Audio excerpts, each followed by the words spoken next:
I would say that I'm probably less against evaluation than many film studies people.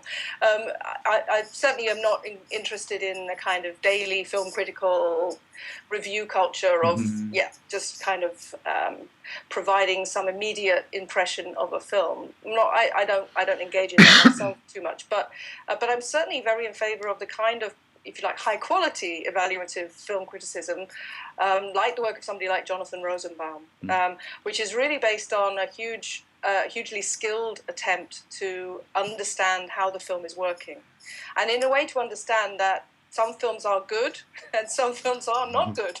Some films are well made and some films are not well made. That's not an evil concept for me. That's a good concept.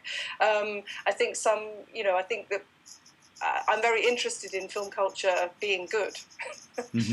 So yes, some of my work is also focused on that.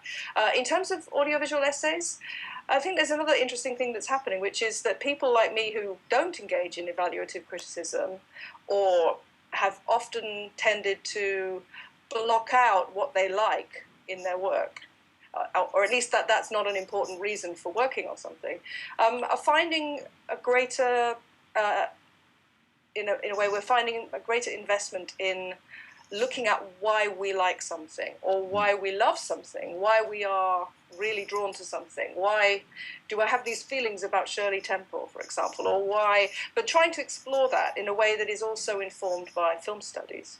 And so we might take the forms of the supercut that, as you say, is often used in a kind of fairly throwaway, clickbait type of way, but to use those forms to explore something interesting about the beloved object as well.